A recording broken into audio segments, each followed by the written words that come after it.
+1 കെമിസ്ട്രിയിൽ തന്നെ വളരെ ഇമ്പോർട്ടന്റ് ആയിട്ടുള്ള ഒരു ടോപ്പിക്കാണ് ലിമിറ്റിംഗ് റിയേജന്റ്. ലിമിറ്റിംഗ് റിയേജന്റ് ചോദ്യമില്ലാത്ത ഒരു ചോദ്യ പേപ്പർ ഇല്ല എന്ന് തന്നെ പറയാം. ഇനി വരാൻ പോകുന്ന ചോദ്യ പേപ്പറിലെല്ലാം തന്നെ നിങ്ങൾക്ക് ഈ ലിമിറ്റിംഗ് റിയേജന്റുമായി ബന്ധപ്പെട്ട ചോദ്യങ്ങൾ കാണാം. എന്താണ് ലിമിറ്റിംഗ് റിയേജന്റ് എന്നും ഇതുമായി ബന്ധപ്പെട്ട പ്രോബ്ലമാണ് വരിക. അങ്ങനെയുള്ള ഒരു പ്രോബ്ലമാണ് ഇവിടെ കൊടുത്തിരിക്കുന്നത്. കഴിഞ്ഞ ദിവസം ക്ലാസ് എടുക്കുന്ന സമയത്ത് നിങ്ങളിൽ ഒരാൾ പറഞ്ഞ കാര്യമാണ്, സാർ ഗ്രാമിൽ തന്നിരിക്കുന്നത് കിലോഗ്രാമിലാണ് തന്നിരിക്കുന്നതെങ്കിൽ എങ്ങനെയാണ് ലിമിറ്റിംഗ് റിയേജന്റ് കണ്ടുപിടിക്കുക, എങ്ങനെയാണ് പ്രോബ്ലം ചെയ്യുക എന്നുള്ളത്. അങ്ങനെ തന്നിരിക്കുന്ന ഒരു ചോദ്യമാണ് ഇവിടെ കഴിഞ്ഞ വർഷങ്ങളിൽ വന്നിരിക്കുന്ന ഒരു ചോദ്യമാണ്. അതിനാൽ തന്നെ ഞാൻ ചോദ്യത്തിലോട്ട് കടക്കുന്നത് നോക്കിക്കോളൂ.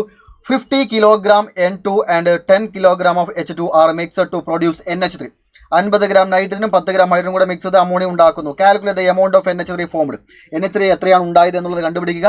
Identify the limit reagent in the production of NH3 in the situation. ഈ സിറ്റുവേഷനിൽ ലിമിറ്റ് റിയേജന്റ് ഏതാണെന്ന് കൂടെ കണ്ടുപിടിക്കുക. അമോണിയയുടെ അളവ് കണ്ടുപിടിക്കണമെങ്കിൽ തീർച്ചയായും നമുക്ക് എന്ത് കണ്ടുപിടിക്കേണ്ടതുണ്ട്? Limit reagent കണ്ടുപിടിക്കേണ്ടതുണ്ട്. അപ്പോൾ ഇങ്ങനെയുള്ള ഘട്ടങ്ങളിലെല്ലാം നിങ്ങളോട് ഞാൻ ചെയ്യാൻ പറഞ്ഞിരിക്കുന്ന നിങ്ങളുടെ ചോദ്യം വന്നാൽ നിങ്ങൾ ആദ്യം ചെയ്യേണ്ടത് ബാലൻസ്ഡ് കെമിക്കൽ ഇക്വേഷൻ ഇടുക. ലിമിറ്റ് റിയേജന്റ് എന്താണെന്ന് കണ്ടുപിടിക്കുവാനും ഉണ്ടായിട്ടുള്ള പ്രൊഡക്റ്റിന്റെ അളവ് കണ്ടുപിടിക്കാനും നിങ്ങൾ ചെയ്യേണ്ടത് ആദ്യം എന്താണ്? ബാലൻസ്ഡ് കെമിക്കൽ ഇക്വേഷൻ എഴുതുക. ക്വസ്റ്റിൽ തന്നിരിക്കണമെന്ന് നിർബന്ധമില്ല, ഈ ചോദ്യത്തിൽ തന്നിട്ടില്ല, നമ്മൾ തന്നെ എഴുതേണ്ടതുണ്ട്. N2 + 3H2 gives 2NH3. ഇതാണ് ബാലൻസ്ഡ് കെമിക്കൽ ഇക്വേഷൻ. ഈ അമോണിയയുടെ പ്രിപ്പറേഷനിൽ ബാലൻസ്ഡ് കെമിക്കൽ ഇക്വേഷൻ. തൊട്ട് താഴെ ഇവിടെയുള്ള ഇവരുടെ മാസ് എഴുതുക. തൊട്ട് താഴെ ഇവിടെയുള്ള ഇവരുടെ മാസ് എഴുതുക. N2 എന്ന് പറഞ്ഞാൽ 2 നൈട്രജൻ ആണ്. 2 നൈട്രജൻ 14 ആണ്. അപ്പോൾ N2 എന്ന് പറഞ്ഞാൽ 2 നൈട്രജന്റെ മാസമാണ് നമ്മൾ എഴുതേണ്ടത്. 14 28 ഗ്രാം ആണ്. പ്ലസ് ഇവിടെ നോക്കുക 6 ഹൈഡ്രജൻ ആണ്. ഒരു മോൾ ഹൈഡ്രജൻ എന്ന് പറഞ്ഞെങ്കിൽ 1 ഗ്രാം ആണ്. ഇവിടെ 6 ആണുള്ളത്, അതുകൊണ്ട് തന്നെ 6 ഗ്രാം ആണ് ഉണ്ടായിരിക്കുക. 1 മോൾ NH3 മാസം നമുക്കറിയാം 17 ഗ്രാം ആണ് അല്ലേ. നൈട്രജന്റെ മാസം 14, 3 ഹൈഡ്രജന്റെ മാസം 3, 14 3 17 ആണ്. 1 മോൾ NH3 മാസം 17 ആണ് എങ്കിൽ 2 മോളിന്റെ എത്രയായിരിക്കും? 34 ആയിരിക്കും. അല്ലെങ്കിൽ ഈ 2 മാസം കൂടെ ആഡ് ചെയ്തിട്ട് എഴുതിയാലും മതി.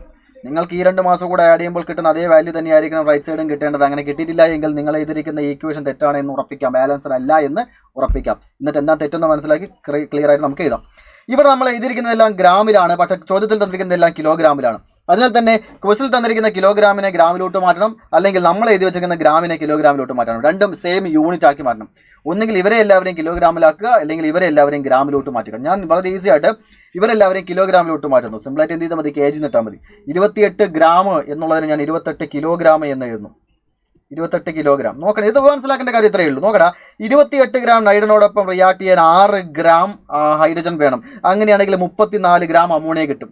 അങ്ങനെയാണെങ്കിൽ 28 കിലോഗ്രാമിന് എത്രയായിരിക്കും? നമുക്ക് എഴുതാവുന്നതാണ്. 28 ഗ്രാമിന് 6 ഗ്രാം വേണം എങ്കിൽ 28 ഗ്രാമിന് എത്രയായിരിക്കും? 28 കിലോഗ്രാമിന് എത്രയായിരിക്കും? 6 കിലോഗ്രാം ആയിരിക്കില്ലേ? അതാണ് ഇത് കുറച്ചും കൂടി ഈസിയാണെന്ന് പറഞ്ഞത്. 6 കിലോഗ്രാം ആയിരിക്കില്ലേ?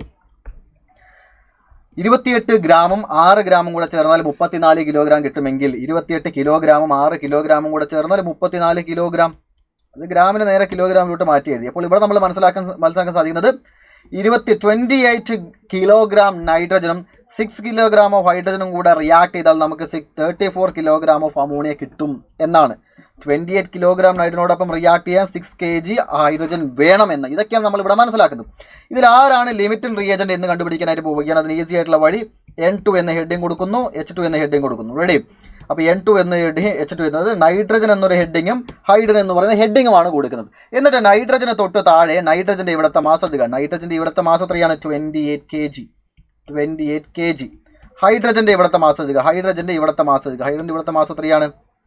6 kg. റെഡി? എന്താണ് ഇവിടെ എഴുതി വെച്ചിരിക്കുന്നത് അറിയാമോ? 28 kg നൈട്രജനോടൊപ്പം റിയാക്ട് ചെയ്യാൻ 6 kg ഹൈഡ്രജൻ വേണം എന്നാണ്. 28 kgക്ക് 6 kg വേണമെന്നുണ്ടെങ്കിൽ 1 kgക്ക് എത്രയായിരിക്കും വേണ്ടി വരിക? 6/28 kg. അതിൻ്റെ വാല്യൂ ഇപ്പോൾ എഴുതണമെന്ന് നിർബന്ധമില്ല, അവിടെ ഇരിക്കട്ടെ. 6/28 kg ആണ്.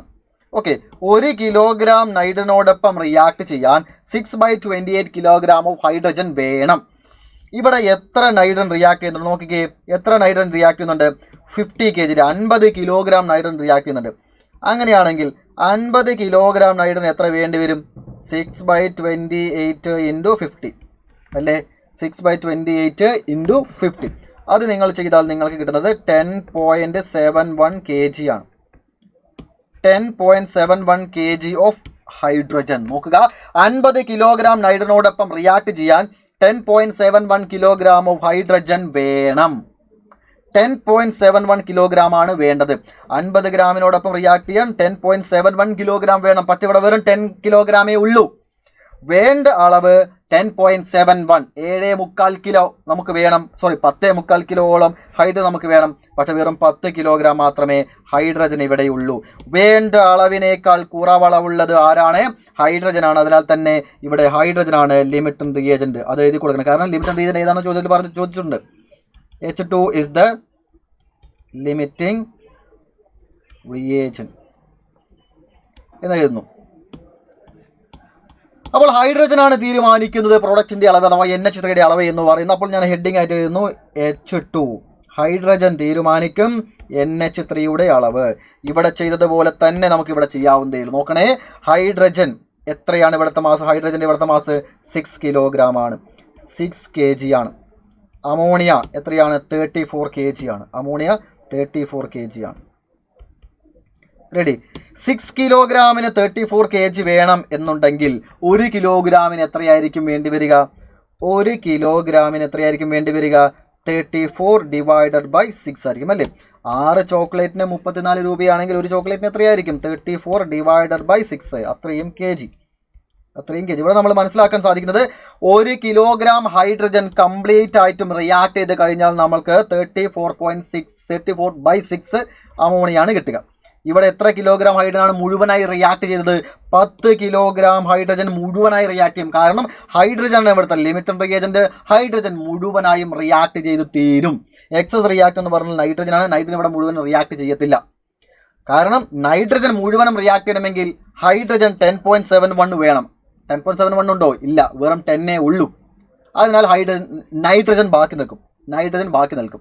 മനസ്സിലാക്കുക, ഇവിടുത്തെ ലിമിറ്റിംഗ് റിയേജന്റ് ഹൈഡ്രജൻ ആണ്. അതിനാൽ തന്നെ ഹൈഡ്രജൻ മുഴുവനും റിയാക്ട് ചെയ്യും. ഹൈഡ്രജൻ ഇവിടെ എത്രയാണ്? 10 കിലോഗ്രാം ആണ്. 10 കിലോഗ്രാം ഹൈഡ്രജൻ മുഴുവനായി റിയാക്ട് ചെയ്താൽ എത്ര അമോണിയ കിട്ടും? 10 kg. എത്രയായിരിക്കും?